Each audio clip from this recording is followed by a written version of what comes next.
She lay curled in the back corner of the cage, her body trembling. The alien girl's skin was soft and pale blue, glowing faintly under the cold market lights. But it wasn't her beauty that caught the stares. It was what she lacked. From the waist down, there was nothing. No legs. Only scarred flesh and dull metal stubs where bones should have been. Shoppers passed by with disgust. Whispering harsh words, "Defective," someone said. "Why even keep her alive?" said another. "She can't walk, can't serve, can't..." Breathless, label hung around her neck, written in 3 languages. It said, "Unfit for use. Damaged stock. Discount available." The seller, a thick-skinned alien with glowing red eyes, sat beside the cage smoking a pipe. "She's been here for months," he said to anyone who paused. "Good for experiments, maybe scrap. 1 credit and she's yours." No one stopped until the human came. He was tall, quiet, with short dark hair and a long brown coat covered in dust. He looked like a traveler, maybe a scavenger. His name was Mason, but no one knew that yet. He moved past the rows of normal, perfect slaves, those with strong limbs, glowing skin, sharp teeth, and wide hips. But when he reached her cage, he didn't move on. He stopped. The alien girl noticed his boots first, then raised her eyes slowly. She expected the same cold stare judgment, maybe laughter. But Mason's eyes didn't hold disgust. They held something else, something strange, something soft. He crouched beside the glass and looked inside. "She has no legs," the seller called out, standing up fast. "Defect. Don't waste your time." "What happened to her?" Mason asked. "War accident," the seller shrugged. "Bomb. She was just a child then, grew up in the dirt. Someone tried to fix her with junk parts, failed. Now she's just meat in a cage." Mason looked at the girl again. Her face was thin, but her eyes still had fire. Even now, though she was shaking, she didn't cry, she didn't beg. She just stared back, gangry and quiet. "What's her name?" Mason asked. The seller laughed. "Why name garbage?" Mason stood up. "I'll take her." The seller blinked. "Wait, what? 1 credit, right?" Mason dropped a silver chip on the table. "You're serious? I don't joke." Seller looked confused. Then he laughed loudly. "She's yours. Human. Hope you enjoy fixing broken toys." Guards opened the cage door. The girl didn't move. She thought it was a trick, maybe another buyer who would beat her or throw her away. But Mason didn't yell. He didn't grab her roughly. He gently stepped in, pulled off his coat, and wrapped it around her bare upper body. Then, without a word, he lifted her into his arms. Her skin was cold. Her body was light. Too light, the crowd stared as he walked. Through them, holding her like something precious. Someone spit near his boots, but Mason didn't stop. He just kept walking slow, careful, silent. The girl tried to speak, but her voice was weak. "Why, me. You're not garbage," Mason said, without looking at her. "You're just broken. Broken things can be fixed." She didn't understand. No one ever said that before. No one ever touched her without pain. No one ever looked at her like she mattered. When they reached his small ship outside the city, he placed her gently on a soft bed. He brought water, cleaned her wounds, and set down a glowing blue scanner. "I'm not going to hurt you," he said as he sat beside her. "But if you want new legs, I'll need your trust." The girl stared at him. Her lips trembled. "No. One ever asked me that before," she whispered. "I'm not like them," Mason said. "I fix things, I build." "And you?" He paused. "You're the most important project I've ever touched." For the first time in her life, she didn't feel like an object. She felt human, whatever that meant. He handed her a tablet. With a picture of mechanical legs, slim, strong, and fast. "These are yours," he said, "if you want them." She touched the screen with shaking fingers. The dream felt too big, too far. "My name?" she asked softly. Mason smiled. "I don't know it," she added quickly. Embarrassed? "Then I'll give you one," he said. "How about Asha?" It means hope. She whispered it back. Asha, that night, under warm lights and real blankets, she cried for the first time in years. Not because she was afraid, but because for once she wasn't alone. Asha woke with a jolt, her breath sharp, her heart racing.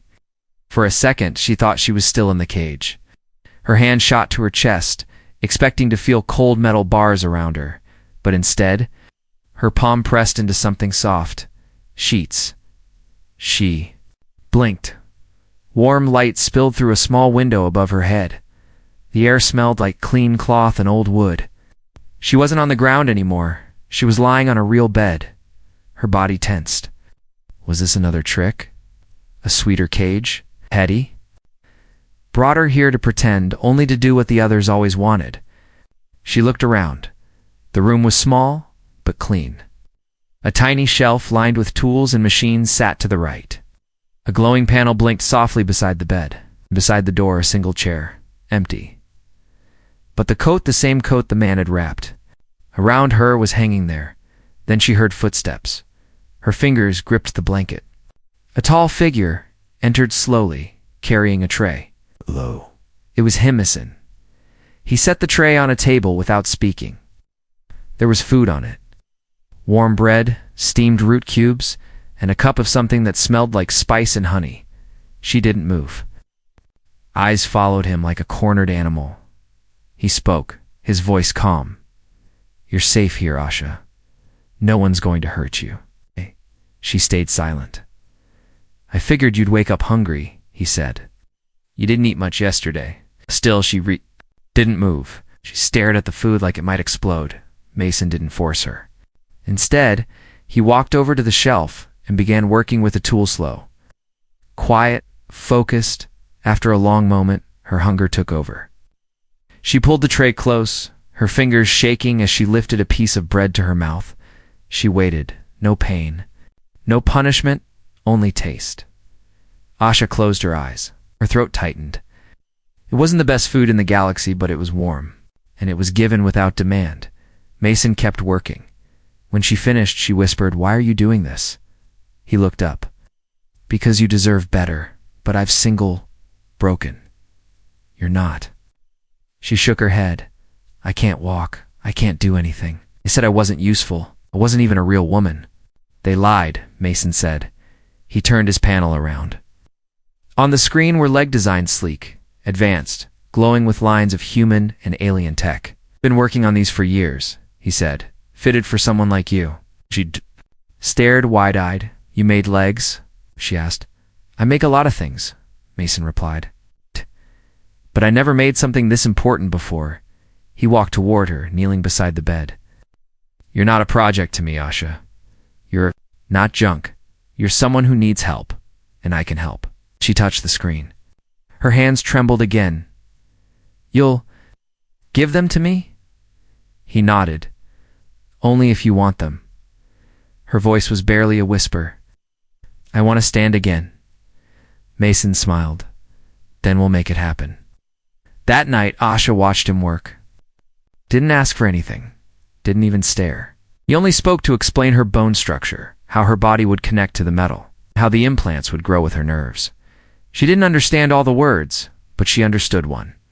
Think this man wasn't like the others. He wasn't using her.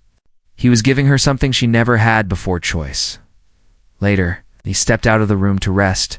She looked at her reflection in the mirror beside the bed. For the first time in her life, she saw someone other than a mistake. She saw a future. A girl with legs. A girl who could walk, run, maybe even dance. And as she whispered her new name to herself, over and over, Aganisha, Asha Asha, her lips curved into something strange and unfamiliar. A smile. Asha lay still on the metal table, her hands gripping the sides. Cold gel spread over her skin where the nerves met the stubs of her missing legs. Machines hummed around her like distant thunder. Above her head, the lights flickered, not from power failure, but from Mason's careful pulse control. He stood beside her, hands steady, breath calm. This wasn't a normal procedure. This was art. Her legs weren't going to be factory-made junk. They were going to be hers. Last chance to back out, Mason said gently. Asha didn't even blink. Do it, she'd been helpless for too long. She was tired of crawling, tired of feeling less, tired of being forgotten. Mason gave a slow nod. The scanner above her body came to life. The implants had already been built, crafted from a mix of human engineering and salvaged alien biosteel. They weren't just machines. They were something better, smart, adaptive, alive in a way most tech wasn't. Asha felt the sharp sting as the first point connected. Pain shot through her body, her spine arching. But she didn't scream. She bit her lip, held the table, and stared at the ceiling. Her mind raced with memories of chains, of dark cells, of empty nights where she thought her life was over. This wasn't pain. This was becoming. Mason worked fast. Skin was sealed. The neural threads fused. The legs clicked into place, and then fused in, piece by piece, until the metal became her. When it was over, she didn't cry. She didn't move. She just lay there, breathing fast, staring at her new legs. They were beautiful smooth silver, shaped with care, pulsing faintly with energy. They were curved like real limbs, but stronger. A blend of nature and machine. Mason handed her a small control pad. Stand when you're ready, he said. You control them now. She took it with shaking fingers. The screen blinked, dash calibrated, stopped for a moment. Nothing happened. Then she moved. The toes flexed first, then the ankles. Then the knees bent. Slowly, Asha gasped as she swung her legs over the edge of the table. Her heart pounded louder than the machine's. Her feet touched the ground and she stood, not perfectly, not strong, not graceful. But she stood. Mason watched quietly as she took one step, then another, like a newborn animal learning to walk. She fell once, twice, but she got back up each time. By the 10th step, she was standing straight, eyes wide, breath shaking. I'm tall, she whispered. You always were, Mason said. Asha turned toward the mirror. The girl looking back was not broken anymore. She wasn't crawling. She wasn't pitied. She looked powerful.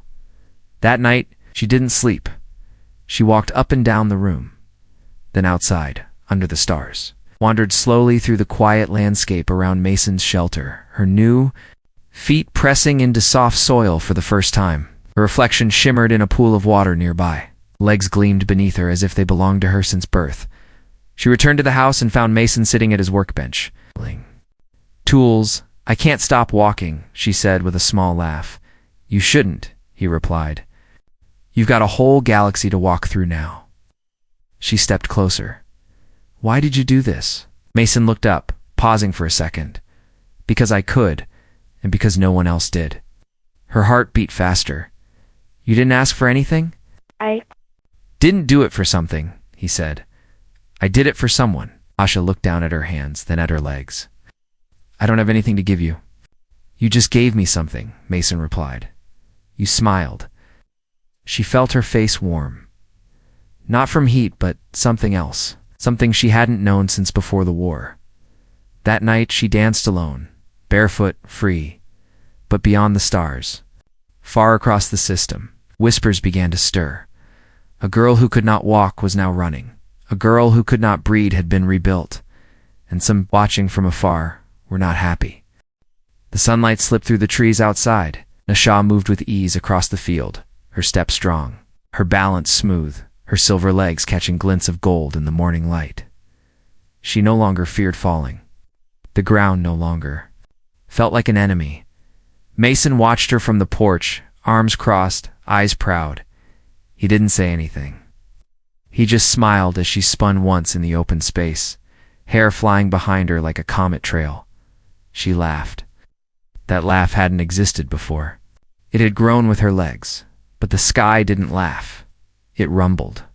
A low, heavy sound echoed over the valley. The birds scattered. Asha stopped moving. Her eyes narrowed. She wasn't smiling anymore. From the sky, a dark silver ship descended long, thin and sharp, like a blade. It hovered with menace, dust spinning below it. Then it touched down beside the clearing without a word. a door opened. 4 armored guards stepped out. Behind them, a taller figure emerged, slim, proud, wearing black robes trimmed with red. His skin was gold and lined with marks of noble blood. Usha's face went pale. Her legs locked. Mason stood slowly, voice low. "You know him?" she gave. A stiff nod. "He owned me. ... before." The noble stepped forward, eyes scanning her new body. "So it's true," he said. "The defective has grown legs." Usha said nothing. He smirked, and somehow managed to make herself beautiful. Mason stepped in front of her. "She's not yours." "Oh." The noble raised a brow. "I don't recall asking your permission, human.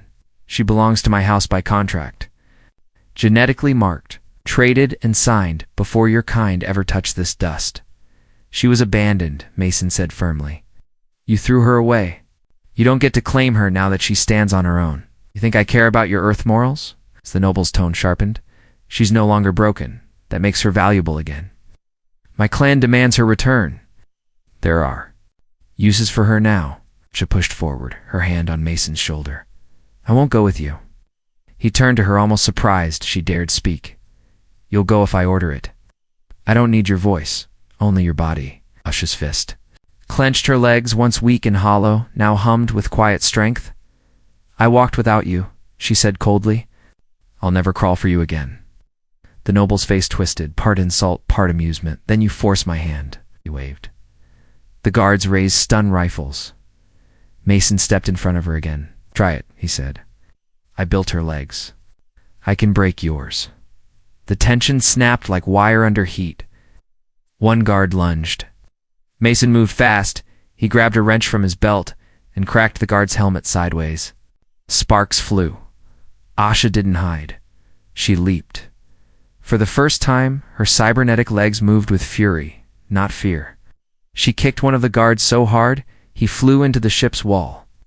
Another raised his weapon, but Mason tackled him from behind.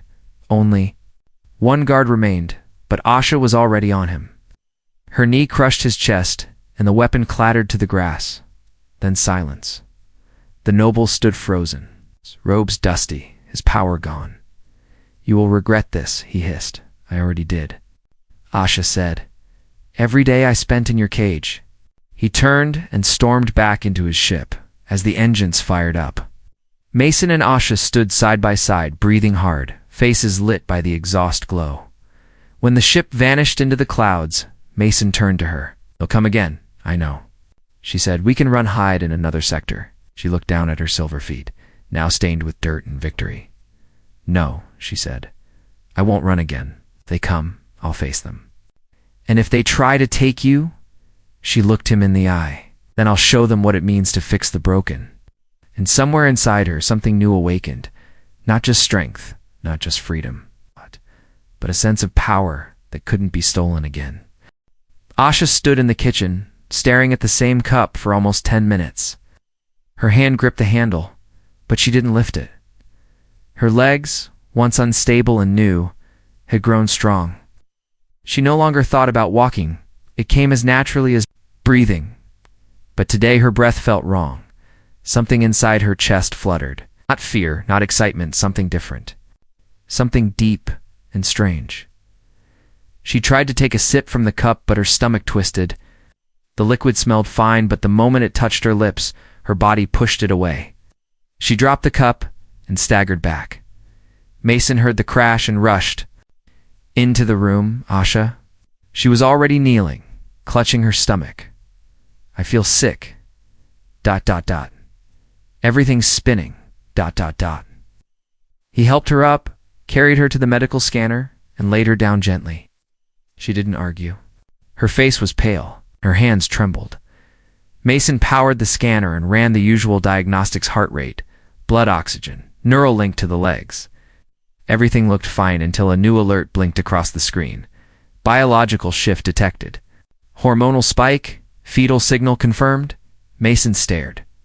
He ran it again, same result. He turned toward her slowly. She was watching him now, searching his face for answers. "What is it?" she asked, her voice barely there. Asha, you're pregnant." She froze. Her hand instinctively touched her lower belly, unsure what to feel. "Is it the implants?" She whispered. "Is it a malfunction?" "No," Mason said.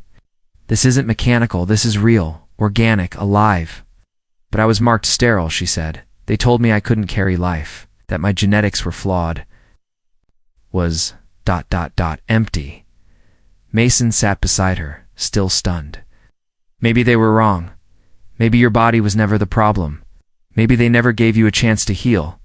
She stared at the screen, the tiny pulse inside her flickering like a spark. Asha began to shake. Not from fear, from something she hadn't let herself feel in years. Hope. But with hope came panic. "How?" she asked when he looked at her gently. "Remember that night? After you stood for the first time, and you said you didn't want to be alone anymore?" She nodded slowly. "We didn't plan this," he said. "But it happened. And it's not a mistake." She turned her face away. "They'll come back." "They already tried," Mason said. "And we sent them running." "This is different," Asha said. "I was just a defect before. Now I'm proof. Proof that something they called broken is more powerful than they ever imagined." Mason stood and walked to the control panel, pulled up outer system scans. 3 ships, all unmarked, all drifting closer. "They're already on their way," he said. Asha sat up. Her legs hit the floor with strength. She wasn't the same girl who once trembled in a cage. Now she had metal in her stride, fire in her chest, and something growing inside her, something worth protecting. "They want the child." She said. "They won't get close enough to try," Mason replied. But Asha shook her head. "We can't." "Stay here." He looked at her. "You want to run?" "No," she said. "I want to choose where we fight." They moved quickly. Mason packed the tools and data cores. Asha took nothing from her old life except her name. The ship lifted off. Before sunset, Asha watched the world below disappear into clouds, her fingers resting softly over her belly. This time, she wasn't escaping. She was moving forward. They found a hidden moon, wrapped in magnetic storms, long forgotten by the trade. Roots. It was quiet, untouched, a good place to build something new. As Mason prepared the lab inside the mountain shelter, Asha stood outside under the night sky. Her legs hummed softly beneath her. The stars above shimmered. But it wasn't the stars she looked at. It was her own hands resting on her stomach. "I wasn't meant to be a mother," she whispered. But the wind answered with a gentle push, as if the universe disagreed. Inside the shelter, Mason activated the shield grid. He glanced toward her through the glass window, and for the first time, wasn't looking at a broken girl or a rescued alien. He was looking at the mother of his child. The mountain moon was supposed to be safe, hidden behind a thick magnetic belt, shielded by storms that fried most scanners. It had no colonies, no patrols, no trade traffic. It's just silence and rock. But silence didn't mean safety. Asha woke in the middle of the night, hand on her stomach, breath tight. The walls of their new shelter trembled just slightly. She sat up quickly, her legs glowing softly in the dark. Mason rushed in from the lower corridor, dirt on his shirt. Tools still clipped to his belt. "They're here," he said. She didn't need to ask who. 3 ships had landed on the far side of the cliffs, using stealth burners and deep scan jammers. They came in slow, careful, like hunters stalking prey. Asha didn't panic. Not this time. She stood, placed one hand on her belly and the other on the metal wall. "Then we don't hide, we move." Mason nodded. "I've got a plan, but we'll need to leave now." In less than 10 minutes, they loaded the supplies onto the Crawleran old transport tank with thick wheels and blast plating. The engines groaned as they powered up, dust shaking from the ceiling of the tunnel bay. Asha slid into the seat beside him. She wasn't wearing robes or gowns anymore. She wore armor built light for movement, molded to her new body, with a hidden shield generator on her back. Her legs gleamed like living silver. They drove through the rock tunnels until the path opened into the lower valley. Wind swept across the land like a whispering giant up in the sky. Three black shapes circled like shadows waiting to strike. Mason guided the crawler into the narrow canyon roots. Using jagged turns to stay hidden from overhead scans, Asha monitored the rear display. Every few minutes, red blips pulsed closer. "They're not here to talk," she said. "No," Mason replied. "They're here to take you." And the child. Her jaw tightened. "Then we don't let them." The crawler moved fast, bouncing over stone and broken roots. Behind them, drones zipped between cliffs, scanning. A warning alarm blared. One drone locked on Mason hit the side switch, releasing a signal jammer. The drone blinked, lost focus, then exploded in midair as a timed mine activated near the rocks. But more followed. Asha climbed to the roof hatch, legs locking her in place as she opened the upper turret. She gripped the twin railgun handles, aimed high, let loose a burst of energy. Two drones dropped like fireflies. Another screamed past, but her aim was faster. The sky lit up with flashes. Then the first of the landing ships came into view, descending into the end of the canyon. "Too fast," Mason muttered. "They want to cut us off." "Let them try," Asha said, leaping back into the seat. "There's a path through the obsidian ridge. Narrow, but they won't fit." Turned sharply, dust flying behind the crawler. The ridge rose ahead like jagged black teeth. The crawler roared forward, metal grinding against the sharp walls.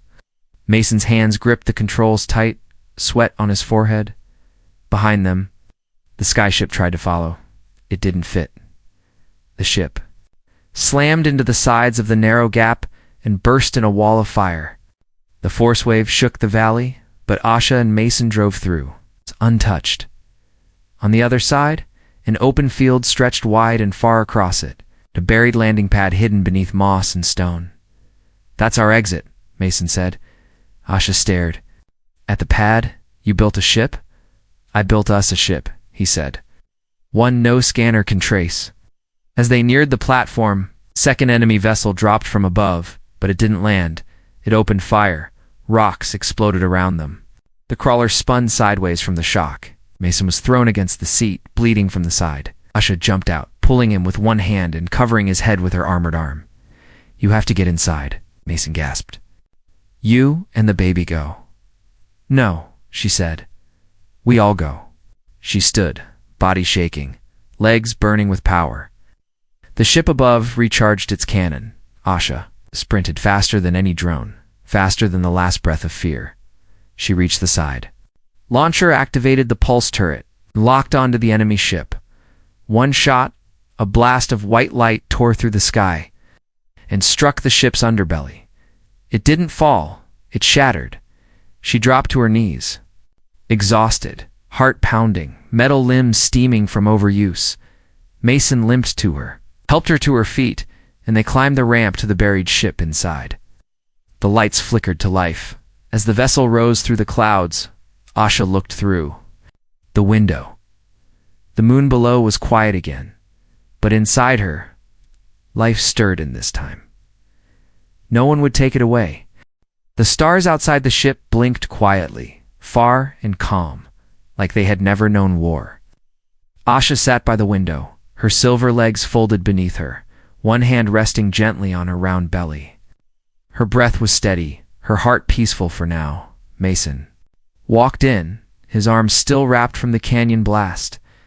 He paused when he saw her, not wanting to break the moment. She didn't turn, but she felt him there. "How long left?" He asked softly. "Maybe a few days," she said. "Maybe less. He's strong." "You're sure it's a he?" Asha smiled faintly. "He kicks like one." Mason walked over and knelt beside her. His hand joined hers on her belly.